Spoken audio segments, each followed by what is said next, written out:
La situación irregular de la casa de la ministra de Vivienda, Cecilia Cairo, que tomó estado público el martes a partir de un informe del programa La Pecera en Azul FM, continuó provocando ayer repercusiones a nivel político.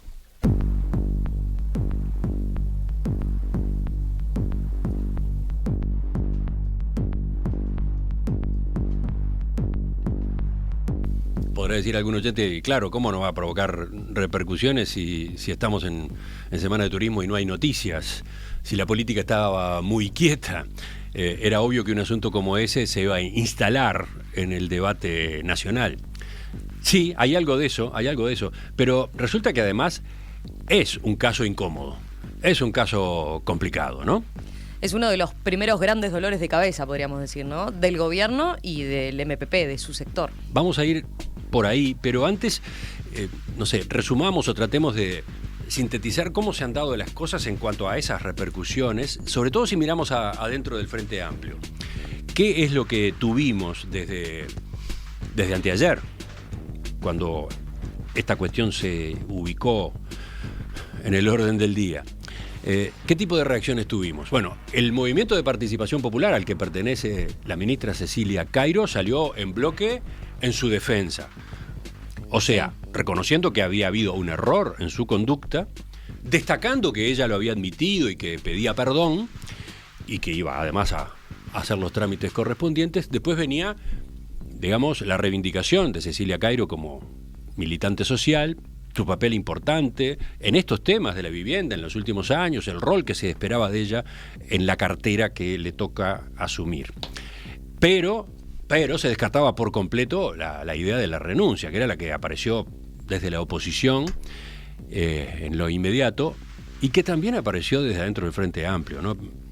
Entonces, a ver, por un lado tuvimos al MPP disparando su pronunciamiento, su solidaridad y su posición por distintos lados. Sí, sobre todo estoy pensando, todos los legisladores del MPP salieron con un mensaje que más o menos, palabra más, palabra menos, decía tal cual lo que señalabas, ¿no? Esos tres componentes, digamos, los dejaban plasmados. Lo mismo el comunicado que hizo el MPP, pero su respuesta fue más que nada, en redes sociales, ¿no? Consignando ese mensaje. Sí, fue una salida muy contundente. Numerosa y potente, digamos, ¿no? ¿Qué más en el Frente Amplio? Fernando Pereira, el presidente del Frente Amplio, asumió un protagonismo que hasta debe haber sorprendido a algunos. Él aclaró permanentemente que hablaba a título personal y eso quizás justamente fue lo que desconcertó, porque falta que el Frente Amplio como organización considere este caso. Se sabe que eso va a ocurrir el lunes, ¿no? En el secretariado. Pero Pereira salió igual a hacer declaraciones y lo hizo de manera muy firme, muy tenaz. Podría decirse que en una postura similar a la del MPP, con argumentos parecidos a los del MPP, y considerando que no había justificación como para que la ministra dejara el cargo, ¿no? La entrevista de ayer acá en Perspectiva fue un buen ejemplo en ese sentido, ¿no? Sí, él fue insistente, ¿no? En eso, en que entendía que no había elementos para dejar, que entendía que era un error y que se iba a regularizar. ¿Qué más? En el correr del día ayer igual hubo algún pequeño giro, ¿no? Sí, hubo un matiz, hoy lo escuchábamos, ustedes saben, en los titulares, cuando él señalaba, bueno, que le parecía que para el gobierno era demasiado, ¿no? Pedir la renuncia, pero señalaba en declaraciones que hizo estando de gira en Paysandú que entendía que en su lugar hubiera puesto el cargo a disposición, ¿no? Lo que marcaba un matiz respecto a la postura más defensiva que había tenido en la mañana. ¿Qué más dentro del Frente Amplio? Bueno, después tuvimos algunos dirigentes y sectores que se expresaron de qué manera, avanzando hacia una crítica, a una postura menos conforme que la de Fernando Pereira. Eso fue el caso, por ejemplo, de Salvador Esqueloto, ¿no? Vertiente artiguista, uno de los candidatos a la Intendencia de Montevideo. ¿Qué más? El caso de Verónica Piñeiro, también candidata del Frente Amplio a la Intendencia, en ese caso con el apoyo del Partido Comunista y otros sectores. Y por último el de Mario Vergara, ¿no? También, quizás menos contundente, pero señalando que era necesaria la regularización de la situación cuanto antes, etcétera, ¿no? Esos fueron pronunciamientos que no fueron de una defensa cerrada de Cecilia Cairo. Y después silencio. A partir de allí, muy poco más en cuanto a salidas públicas, ¿no? Sí, pienso en esos tres que mencionaste. No es menor, son tres que están en exposición en estos días porque están en plena campaña electoral por las departamentales y por tanto tienen más exposición pública recorriendo, por ejemplo, las criollas y demás. Bueno, allí es que hablaron, pero también, claro, es un tema en el que se les consulta particularmente porque es de sensibilidad política en momentos de una campaña electoral también, ¿no? Y después, hablando de pronunciamientos, estuvo el pronunciamiento que señalábamos hoy del el senador Gustavo González del Partido Socialista, ¿no? Bueno, ahí está. Ahí fue donde se marcó un matiz. Ahí está. Yo diría que en esa serie de declaraciones, el de Gustavo González fue el planteo más crítico, ¿no?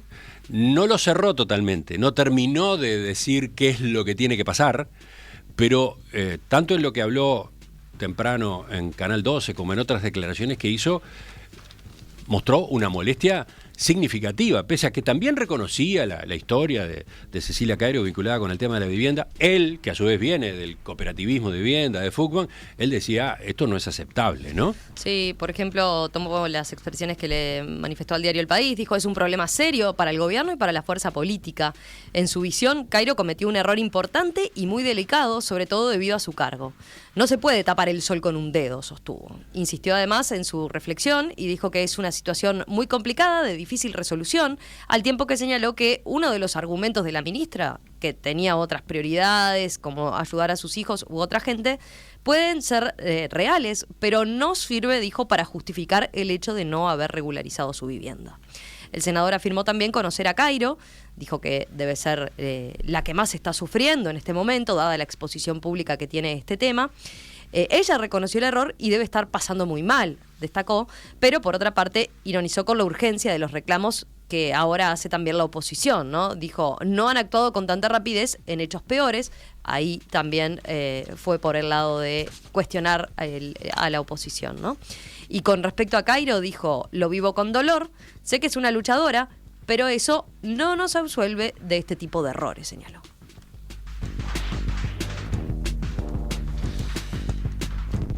Ese es el panorama que se dio en cuanto a reacciones dentro del Frente Amplio.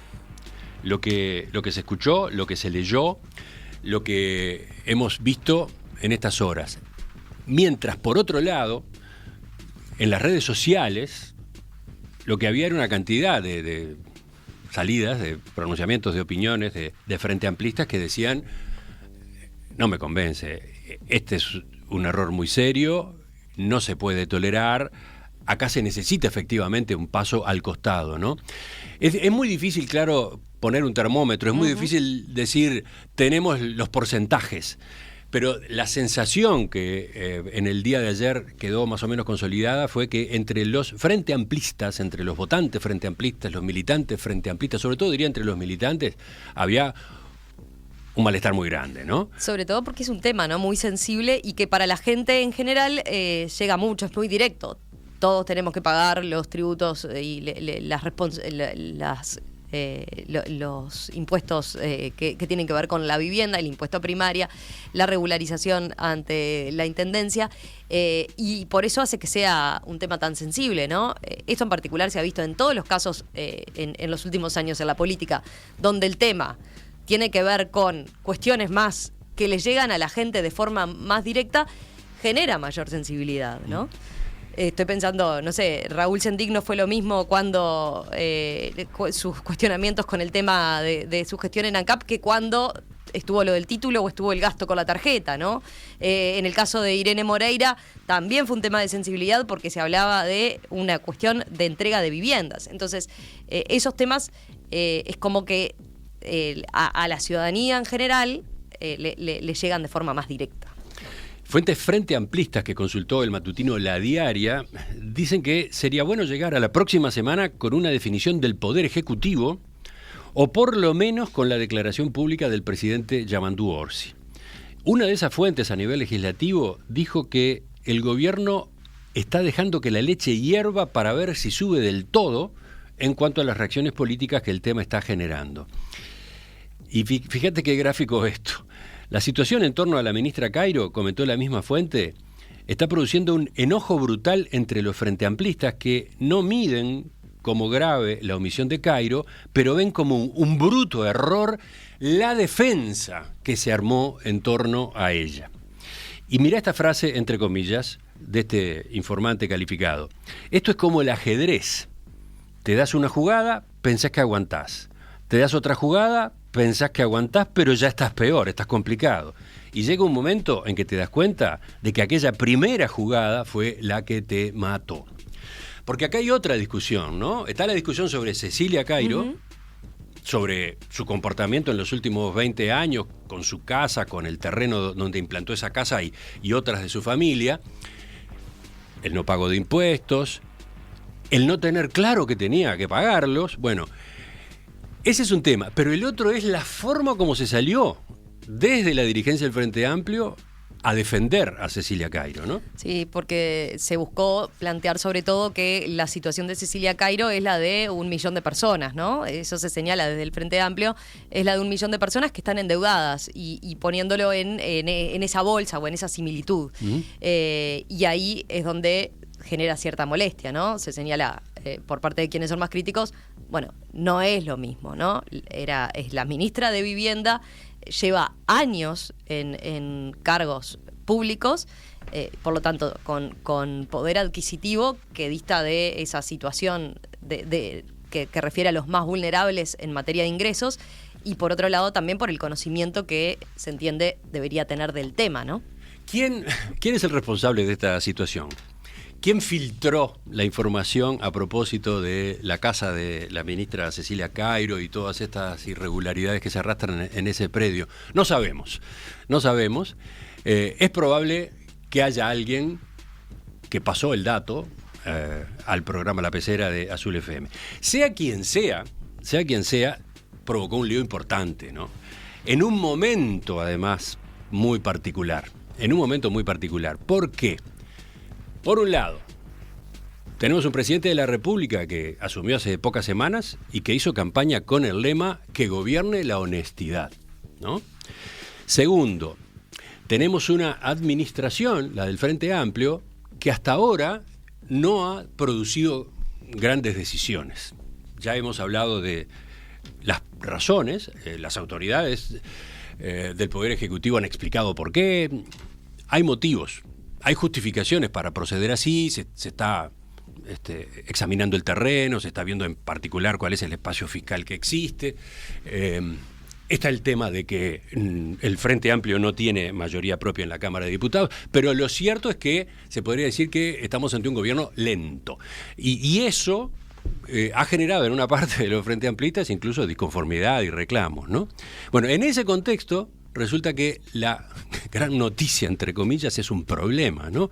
Es un error no forzado, un error serio, justamente porque involucra a quien está en esos temas, ¿no? No sería lo mismo si quien tuviese la vivienda en situación irregular fuese el ministro de... Sí, de defensa, no sé. De defensa, ¿no? Es la ministra de Vivienda, ¿no? O sea, el Frente Amplio se pega un tiro en el pie, o el MPP, cuando eligió a Cecilia Cairo, se pegó un tiro en el pie. Y por último, estamos en plena campaña electoral departamental, en la cual una parte de los argumentos que han manejado los candidatos frente amplistas en departamentos del interior ha tenido que ver con hechos de corrupción, ¿no? Con la discrecionalidad, por ejemplo, con la que se manejan jefes comunales blancos en varios departamentos, ¿no? Acá aparece de esta forma un contrapeso, una especie de contrapeso que se lanza y que tiene su incidencia, ¿no? Viene a complicar ese discurso, ¿no? Sí, y también hay cierta molestia de los frente amplistas porque se trate de hablar meter, marcar la diferencia, ¿no? Con eso. O sea, cuando se pregunta por el tema de Cecilia Cairo, se hace mención a esos otros antecedentes que complican claramente al Partido Nacional, por ejemplo, ¿no? Ahí hay un quiebre. Entonces, todo este es el contexto en el que cae esta, ¿cómo llamarla? Incomodidad, ¿no? En la que se ubica, en este tablero se ubica, y con un elemento más, ¿no? Con esta realidad del Frente Amplio, la nueva realidad en la que el MPP ha adquirido más peso que nunca, ¿no? El MPP es el nudo del Frente Amplio, es el cerno del Frente Amplio y también de algún modo del gobierno, obviamente. Desde allí se impulsó a Yamandu Orsi, desde el MPP viene el entorno principal que lo acompaña en la torre ejecutiva, ¿no? Sí, ahí va a ser interesante la discusión seguramente que se dé en el secretariado, ¿no? Porque creo que ahí van a pesar dos cosas, la temperatura de la militancia, ¿no? Que en estos días se seguirá pronunciando y seguirán viendo eso, cómo sube la leche, como decía, esa fuente que cita la diaria. Y por otro lado también la situación particular de los sectores, con un MPP tan fortalecido, donde quedó con una amplísima mayoría, ¿no? Recordemos que fue el gran ganador de las elecciones en el frente, más allá de las elecciones nacionales, en la interna del Frente Amplio, ¿no? Y además tejiendo acuerdos muy potentes con otros sectores. Si pensamos en, por ejemplo, lo que históricamente pudo haber sido un enfrentamiento en otros gobiernos de Mujica y Astori, donde había contrapesos, acá tenemos a un sector más astorista vinculado a Mario Vergara, que hizo un acuerdo con el MPP, tanto para respaldarlo en las internas, a Yamandu Orsi, como también ahora para esta etapa de las elecciones departamentales. Y por lo tanto, hay ahí un relacionamiento mucho más, ¿cómo decirlo?, de vinculación mucho más directa, que hace más difícil también que la propia interna salgan con una crítica más contundente, ¿no? Eso por un lado. También está el Partido Comunista, que quedó golpeado de las elecciones por lo que fue su resultado, pero que también a su vez tiene como antecedente una situación de Oscar Andrade, su principal dirigente, que tuvo una situación algo distinta, pero con puntos en común, también vinculado a una vivienda y su deuda con la contribución inmobiliaria en el departamento de Canelones. Y un Partido Socialista que por ahora, por lo visto, es el que ha esbozado ahí y ha sido más crítico, teniendo en cuenta también algo de las declaraciones que el propio intendente Mauricio Zunino hizo ayer, además de las de González que leíamos, que bueno, que sí marca un poquito más de crítica, pero en líneas generales el MPP, la interna del Frente Amplio, ahí es muy, muy poderoso en cuanto a la posibilidad de marcar en un tema como este, ¿no? Por supuesto que en este panorama la oposición aprovecha, ¿no? La oposición tiene música para sus oídos, tiene una pelota picando que le viene perfecto para tirar al arco, sobre todo porque, sí. Pensando, por ejemplo, en el Partido Nacional, vaya si las ha pasado mal el Partido Nacional, justamente con casos que han vinculado a algunos de sus intendentes últimamente, vaya si las ha pasado mal en el gobierno anterior, con varios hechos de lo que se podría llamar en términos gruesos corrupción, irregularidades, ¿no? Entonces, bueno, acá el Partido Nacional encuentra una oportunidad para el contraataque. También, bueno, también es para el Partido Colorado una forma de posicionarse en este nuevo escenario. Sí. Eso no es menor, ¿no? El que tomó la aposta, digamos, en la interpelación que se está planteando, que se empieza a esbozar, es el Partido Colorado, ¿no? Por último, entonces, ¿qué pasa? ¿Cuándo es que tendremos novedades a nivel del Poder Ejecutivo? Yo decía, allí lo que se ha optado por hacer es silencio. Incluso, aparentemente, el presidente Yamandu Orsi suspendió alguna salida que tenía prevista, alguna aparición pública que tenía prevista en estas horas. ¿Por qué? Porque le iban a preguntar por este caso, y está dejando toda la comunicación para el próximo sábado.